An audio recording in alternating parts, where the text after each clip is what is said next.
Olá, aqui é Pedro Sete Câmara, seja bem-vindo ao meu canal.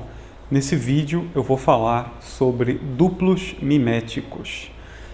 Estou fazendo o vídeo por causa de uma pergunta que eu recebi no Instagram e acho que o tema é bastante interessante, pode ser talvez até bastante polêmico, porque esse tema eu considero um dos mais difíceis da teoria mimética. Não porque seja difícil de entender, mas porque pode ser muito difícil de aceitar se você for o duplo mimético de alguém. Tá? Vou chegar nisso daqui a pouco. Primeiro, é preciso recordar o seguinte: na teoria mimética, você deseja alguma coisa porque outra pessoa também deseja. Você deseja esta caneta porque outra pessoa deseja, ou porque outra pessoa tem essa caneta. Você viu Pedro escrevendo com essa caneta, que é uma sua querida Otto Ruth. Vai, câmera, foca. Bom, não focou. Design 06 e você quer aquilo também, ou você viu alguém usando um relógio incrível, um Rolex, né, ou você quer a namorada do seu amigo e tal. Né? Existem outras maneiras de imitação, mas o vídeo aqui é sobre duplos miméticos, então vou ficar nesse ponto. Então, você pode querer alguma coisa de outra pessoa e, ao mesmo tempo, não poder dividir essa coisa com outra pessoa. Né? Se você quiser essa caneta, bom, você falei o modelo, você vai e compra. Se você quer um iPhone, você não faz questão de ter o meu iPhone, você vai e compra. Tem um iPhone 13 mini, aqui é o meu iPhone. Né? Você vai na loja e compra esse iPhone, certo? Mas existem coisas que não podem ser divididas. Então, dito isso, tendo feito essa recordação aqui, vamos passar para partes da nossa vida em que a gente aceita a encenação da rivalidade sem nenhum problema. Encenação da rivalidade com modelos, com duas pessoas desejando a mesma coisa. Então, eu acho que não existe exemplo mais claro disso do que os jogos esportivos. Uma partida de futebol, você tem dois times, eles querem a mesma coisa, que é a vitória, um troféu, ou simplesmente poder dizer, eu ganhei, né? A supremacia, digamos assim, né? E eles se tornam, né, para poder jogar, eles se tornam iguais. Esse é o ponto importante. Aqui também, num jogo de futebol, pelo menos num jogo profissional, né, ou num jogo que tem alguma ambição maiorzinha, você tem dois times que têm o mesmo número de jogadores, então eles tentam estar em pé de igualdade, eles tentam encenar essa igualdade, isso é muito importante. Né? Eles usam, se for o caso, o mesmo uniforme, as cores do uniforme variam, talvez o material varie, mas o uniforme tem medidas determinadas. Né? E eles têm, por exemplo, cada time tem que ter um goleiro, e eles vão disputar até a mesma coisa durante o jogo, a mesma bola, literalmente. Então, existem várias maneiras de você encenar a rivalidade junto com a imitação. Nesse caso do jogo de futebol, você é obrigado a imitar o seu adversário. E ninguém vê problema nenhum com isso. Tem imitação e rivalidade ao mesmo tempo. Eu sei que você pode, sobretudo se você for uma pessoa muito interessada em futebol, achar que isso é o de menos e tal, mas eu estou tentando dar uma explicação antropológica baseada na teoria mimética. Aqui até que entra a questão difícil que eu mencionei no começo do vídeo. Quando você não está particularmente interessado em algo, quer dizer, quando você não está empenhado em algo, quando o resultado daquilo não é tão importante assim para você, quando você se sente dessolidarizado daquilo, você percebe a igualdade muito bem. Então, como eu não me interesso realmente por futebol, eu olho, né, eu não sei nem diferenciar um jogo bom de um jogo ruim. Sinceramente, não sei. né, eu vejo um jogo de futebol e vejo, ó, tem dois times e a diferença entre eles é a cor, né, a cor do uniforme. Dou um exemplo aqui também com canetas. Se você não tem nenhum interesse por canetas tinteiro, né, eu tenho um grande interesse. Você vê esta caneta, vamos ver se agora focaliza. Essa é minha Aurora Demonstrator, tá? Essa aqui é minha Pelikan M805 Demonstrator. Você vai ver, essas duas canetas são iguais. Já eu sou profundamente interessado, vejo, não.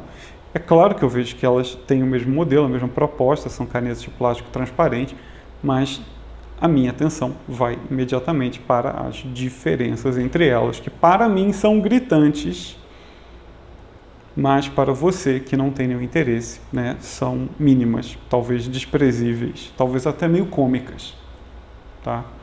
Então, eu não fiz isso só porque eu gosto de exibir minhas canetas, mas porque existe um exercício que me parece cada vez mais esquecido na nossa educação.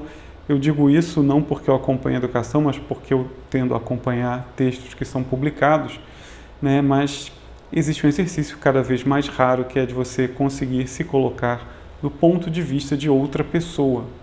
Então, tente se colocar do ponto de vista de alguém que se interessa por canetas tinteiro, para entender isso. Embora o que eu vou dizer agora exige que você vá um pouco além. Porque, afinal de contas, caneta tinteiro pode ser algo meio, não sei, eu vou dizer, não diria neutro, mas inofensivo. Né? Que interessa escrever com caneta comum ou caneta tinteiro? Né? Não, enfim, você pode dizer que é uma questão de gosto e tal. Agora, tendo em mente isso tudo que eu mencionei, teoria mimética, você deseja o que outra pessoa deseja. Se essa coisa não pode ser dividida, como a vitória de um jogo de futebol, então você vai se tornar um rival dessa pessoa.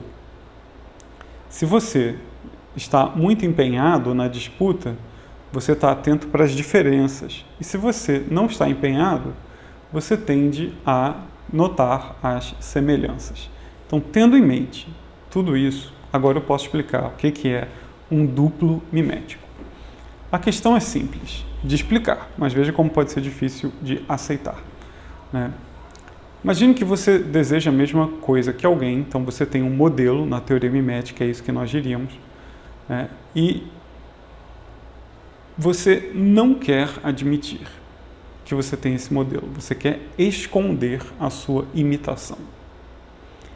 Por quê? Porque esse modelo normalmente é alguém que você considera próximo. O que essa pessoa fez é algo que você gostaria de fazer, você acha que você pode fazer, né? Você considera aquela pessoa como um par, como um igual, como alguém que está no mesmo plano que você. Tá? Então, se a pessoa não está no mesmo plano que você não tem problemas em mostrar a sua imitação. Se eu digo para você, Pedro, eu quero, não sei, ter a mesma intuição do René Girard, o criador da teoria mimética, tudo bem, porque René Girard está lá no cânone, no panteão e tal, né? E eu sou apenas um rapaz latino-americano, sem dinheiro no bolso, mas até com alguns parentes importantes. Enfim. Ou se você vê o que é assim a situação mais comum de teoria mimética, pelo menos para você que vai a museus, quem tem o hábito de ir a museus, já viu um estudante de artes, né, com um caderno, às vezes um cadernão, na frente de um quadro, e o estudante está lá desenhando, né, o quadro. Ele está imitando o artista. Nas belas artes, né, na pintura, na escultura e tal, a imitação ainda é muito presente, como deveria ser até nas outras artes. Um exemplo até mais comum, talvez devesse ter dado antes, a culinária. Se você segue uma receita, se você vê vídeos de culinária, você quer imitar alguém e você quer obter o mesmo resultado, ou um resultado igualmente satisfatório, um resultado que é o mesmo em algum sentido da palavra mesmo. Essa é uma frase do Paulo Henrique Brito. Eu faço essa digressão mínima para dar o crédito só. Enfim, Então, você tem essa imitação pacífica, que você não faz questão de esconder. Mas se a pessoa está no mesmo nível que você, né, você considera essa pessoa, vamos dizer assim, como alguém que tem algo que você acha que você deveria ter, então você acaba querendo esconder a sua imitação. E você acha que o seu desejo, o seu mérito, o seu direito é anterior ao desejo que foi inspirado em você. Aqui eu vou dar, então, exemplos que, enfim, que eu mesmo testemunho, né, e que eu mesmo enfim, eu diria um exemplo do qual participei, mas eu quero dizer um exemplo que eu fui, né, na verdade. Então, todos nós temos a terrível chance de nos tornar duplos miméticos de alguém. Quer dizer, então eu tenho um modelo, quero imitar alguém, mas eu não admito nem para mim mesmo que eu estou imitando essa pessoa, porque eu estou dizendo que o meu desejo é anterior. Então, a gente vê isso muito claramente, eu vejo, pelo menos, na vida cultural, da seguinte maneira. Você lê um colunista, você lê um blogueiro, uma blogueira, você vê alguém que você acha interessante, né? Mas você tem aquela compulsão de dizer: não concordo com tudo que você diz, que ele diz, que ela diz, mas... Ou então, quando você vê aquela pessoa que você admira, talvez sem perceber, que você sente aquela compulsão, aquela vontade de ler sempre, né? E prefere não admitir isso para si próprio. Mas você vai atrás daquilo sempre. E aí, de repente, você vê que aquela pessoa cometeu um erro claro. Você sabe que aquilo está errado, né? Foi um erro de português, que todos nós cometemos, foi um erro factual, foi uma interpretação forçada. Então você focaliza, né? Eu não gosto muito do verbo focar, me parece fazer coisas de foca, tá? Mas então você focaliza naquele erro. Você vai direto lá, mira, guiada naquele erro e proclama: fulano errou. Isso é uma maneira de marcar a sua rivalidade. Você quer se diferenciar. É uma maneira de você tentar esconder de si próprio a sua imitação. Seu desejo de ter aquilo que o outro tem que você não tem. O que ele tem que você não tem? No caso de um colunista, de um blogueiro, né? Tem seguidores, tem atenção, tem prestígio. Veja até como isso é parecido com o jogo de futebol, em que você disputa o quê? Um troféu, você disputa o prestígio, né? Você vai poder dizer: fui campeão. Aquilo não corresponde a nada, literalmente, né? É uma disputa puramente mimética, tá? Você não vai obter uma coisa concreta assim, né? Claro que o prestígio tem consequências sensíveis, né, tangíveis e tal, né, como dinheiro, por exemplo, né, que, enfim, aí poderia até abrir uma grande digressão, porque, como disse o Jean-Michel Gourlian, que trabalhou com René Girard, a gente vive num mundo, em que o dinheiro tem de ser seduzido, né? Então, prestígio atrai dinheiro. É verdade, mas você está disputando o prestígio, né? Você está disputando a atenção dos outros, essencialmente. Enfim, outro exemplo, e aqui eu começo a dar... Eu certamente já fui duplo mimético, né? De blogueiros, de colunistas, pessoas que escrevem publicamente e tudo mais. Quer dizer, se você fica lá acompanhando pessoas para apontar o que elas escreveram de errado, você é um duplo mimético delas, tá? Sim, e é claro que quem está de fora, como eu falei, vai enxergar perfeitamente isso. Quem está de fora vai enxergar perfeitamente que você tem alguma inveja, você gostaria de estar no lugar delas, afinal de contas você mesmo diz que é um absurdo que essas pessoas tenham tanta atenção e tal, tenham tanto prestígio, é um sinal da decadência da nossa sociedade, né? Todo mundo percebe que o corolário disso é que então você deveria receber atenção e prestígio, né? Todo mundo que não esteja muito interessado nisso, tá? Agora, então, dado esse exemplo, eu vou passar para outros, porque eu anotei aqui Eu tenho a impressão de que no Brasil a gente está vivendo uma profusão de duplos miméticos, tá? Então, primeiro ponto, aqui começa a parte talvez polêmica, né?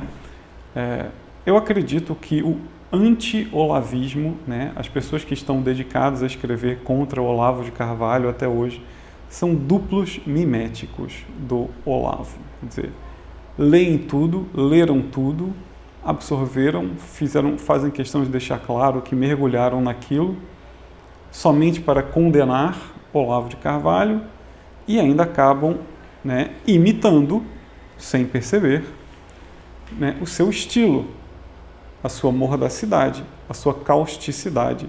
Então parece que você está lendo um pequeno Olavo falando contra o Olavo. Se você não está mais tão interessado nisso, quer dizer, se você não tem aí, como se diz em inglês, um cavalo nessa corrida, como falo isso em português? Né? Se você não está empenhado aí no resultado, então você enxerga perfeitamente o que está acontecendo. Outra coisa, e no caso do Olavo eu sei, quem me conhece sabe que eu fui aluno do Olavo no fim dos anos 90 e tudo mais. Né? E também no começo dos anos 2000. Agora,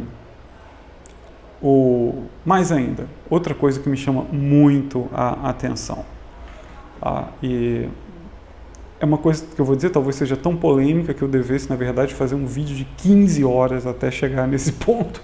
Talvez acabe soando polêmico demais, não sei. Mas, não sei se você chegou a notar que quando ocorreu a Lava Jato, as pessoas que eram contra a Lava Jato, e aqui eu não digo isso como alguém nem contra nem a favor da Lava Jato, tá? O que eu estou dizendo, é importante fazer esta ressalva, que o que eu estou dizendo não diz respeito à substância dos argumentos, do que está acontecendo. Estou falando apenas de relações e de motivações, não de coisas, não dos objetos mesmo, tá? Quando mostrei as canetas, eu quis falar da percepção das canetas, que, objetivamente, é claro que elas são diferentes, uma é mais comprida, né? A Pelican é mais comprida, a outra é mais curta, a Aurora acho que é um pouco mais gordinha, enfim, né? A Pelican é um pouco mais pesada, é tudo, enfim. Então, Pelican, acho que seria, mas enfim.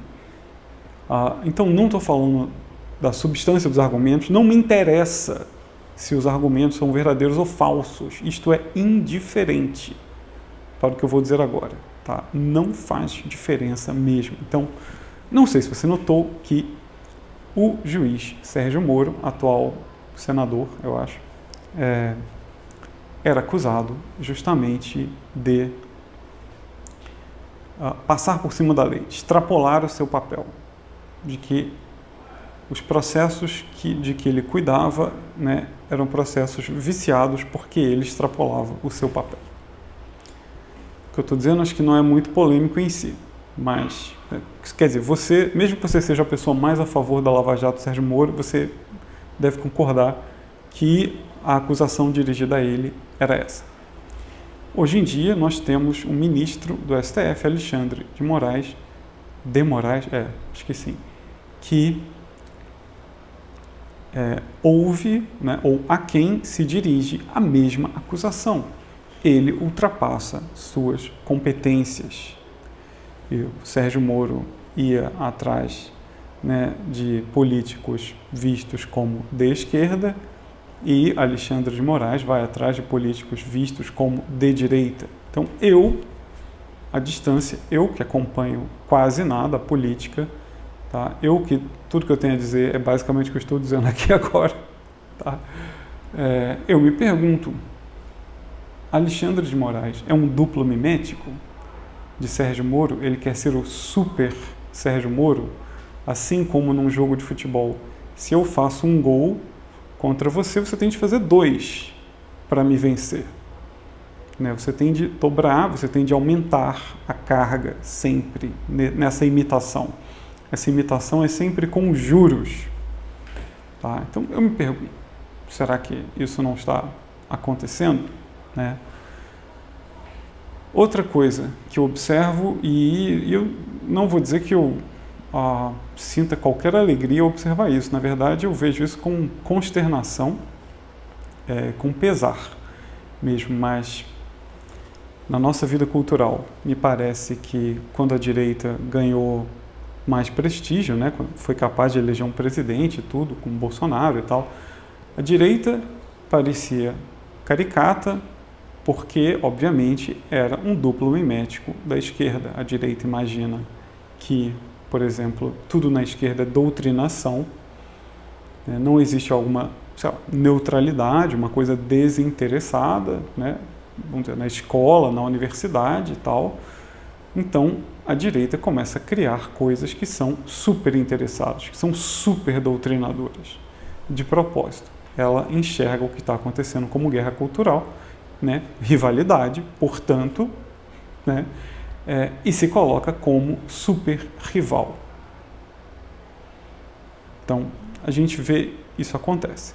Mas está acontecendo ainda o terceiro passo. O terceiro ou segundo passo dessa guerra cultural, que é a esquerda, então, querendo zombar da direita, querendo afetar superioridade, se torna também o duplo mimético da direita. E a gente viu isso claramente quando houve o show da Madonna no Rio de Janeiro.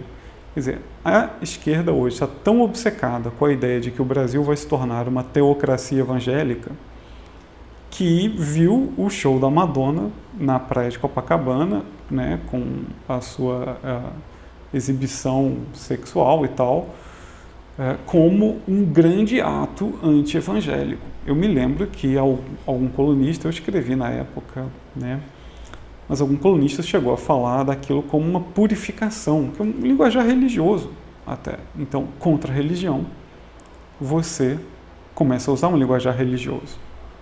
E no caso até da esquerda, com o show da Madonna, você se torna igual à direita de antigamente. Quer dizer, eu tenho 47 anos. Quando eu era criança, nenhuma pessoa de esquerda seria a favor de um show da Madonna patrocinado por um banco. Isso seria alienação, o lixo do capitalismo, uma espécie de síntese de tudo que é ruim ali. E ainda a exibição pornográfica daquilo e tal seria uma maneira ainda de corromper o trabalhador. Né? A pessoa que vai no show da Madonna não é capaz de fazer a revolução proletária. Né? Não é capaz de mudar o sistema. Isso é o puro suco de sistema. Então, para mim, os comentários, a reação da esquerda ao show da Madonna foi uma demonstração de que, mais uma demonstração de que a esquerda, infelizmente, se tornou um duplo mimético da direita. Eu digo isso muito infelizmente porque nós precisamos, cada vez mais, de ter modelos que nós podemos reconhecer como modelos.